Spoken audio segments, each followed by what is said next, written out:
Good evening and welcome to The Line That Divides, a special discussion on the long and complex relationship between Afghanistan and Pakistan, two neighboring nations, linked by culture, faith and history, yet separated by politics, mistrust and a disputed border.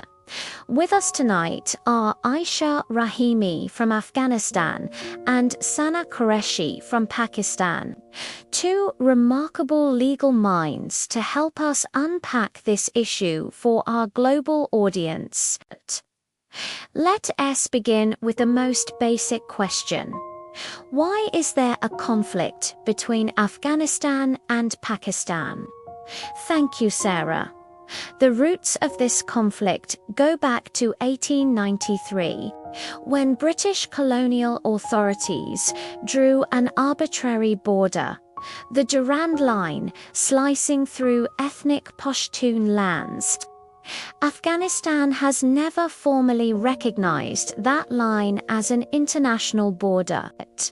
When Pakistan was created in 1947, Afghanistan argued that Pashtun and Baloch regions should have the right to self-determination. This disagreement wasn't just about geography, it was about identity.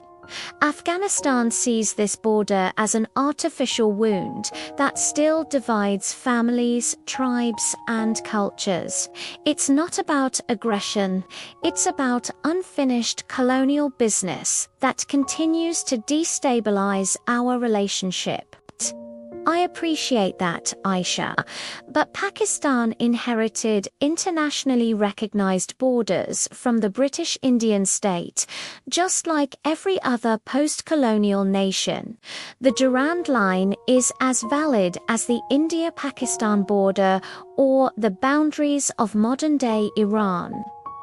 Afghanistan's refusal to acknowledge it has fueled decades of mistrust. From Pakistan's perspective, we are not the colonizer. We're a successor state maintaining what history left us. These constant disputes over the line have allowed militant groups to exploit that porous border, threatening both our nations' security. Let's move into the modern era. After 2001, both of your countries were drawn into the US-led war on terror. How did that affect the relationship? It changed everything. After the Taliban were toppled, Afghanistan tried to rebuild democratic institutions, but cross-border insurgency, much of it, we believe, originating from militant sanctuaries inside Pakistan, continued to undermine our progress. Millions of Afghans were displaced, and yet we were told to cooperate. From Kabul's point of view, Pakistan's intelligence agencies played a double game, fighting terrorism publicly while supporting strategic depth privately. For the Afghan people, it felt like we were fighting the world's war on our soil, while our neighbor benefited from both sides. That's an unfair generalization. Pakistan has lost over 80,000 lives and billions of dollars fighting terrorism since 2001. We hosted millions of Afghan refugees for decades, something few countries could afford. Yes, there were intelligence missteps, but Pakistan's national interest was also survival. The instability in Afghanistan spilled over into Pakistan, suicide bombings, radicalization, and a destabilized border economy. We've paid a steep price for global wars we didn't start. To say Pakistan engineered it all is to ignore how deeply both nations suffered. Let's talk economics. Both your countries are struggling financially. How does this conflict affect trade, infrastructure, and development? Afghanistan is landlocked and depends on regional trade routes. Every time there's a border closure or political standoff, farmers lose crops, small traders lose livelihoods, and our people suffer. Imagine if Europe shut down its borders every few months. It's unthinkable. If Pakistan and Afghanistan cooperated on trade and energy through projects like the Tapi gas pipeline, we could lift millions out of poverty. But distrust poisons every single deal. That's true, and Pakistan wants connectivity. Our China-Pakistan Economic Corridor, or CPX, could expand into Afghanistan, linking Central Asia to the Arabian Sea. But for that to happen, Afghanistan must ensure its soil isn't used for attacks on Pakistani territory. Stability is a two-way street. Economic integration can't thrive while borders burn. Many in the West might ask, why does this matter to them? Why should Europe or North America care about this regional conflict? Because instability here doesn't stay here. When Afghanistan collapses, refugees flee to Europe, terror networks reemerge, and the global humanitarian system strains. The West has invested trillions in peacebuilding here. If our two nations can stabilize, it would reduce migration pressures and create a secure trade corridor from South Asia to Europe, a win for global security and commerce.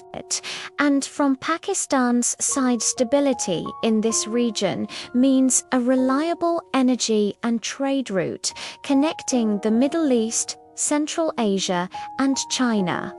The West benefits from a stable global supply chain and counter-terrorism cooperation. The lesson of the last 20 years is simple. Neglecting regional conflicts only makes them global. Helping Afghanistan and Pakistan cooperate is not charity, it's strategic insurance. Let's end with hope. What could resolve this century-old tension? Recognition and respect. If Pakistan treats Afghanistan as a sovereign equal, not a client state, then real dialogue can begin. We need to demarcate the border with international mediation, invest jointly in education and trade, and remove politics from humanitarian cooperation. Peace starts when both nations see themselves not as rivals, but as survivors of the same colonial legacy. I agree, we're neighbors, not enemies. The solution lies in mutual security frameworks, shared infrastructure, and open dialogue without Western intermediaries dictating terms. Let's build a Durand line of opportunity, not division. If Europe could rise from the ashes of 2 world wars, surely we can overcome one disputed line. Ladies, thank you both. The Afghanistan-Pakistan story is not just a border dispute. It's a lesson in history, identity, and resilience, one that reminds the world that geography can divide, but humanity can still connect. What an insightful and powerful discussion.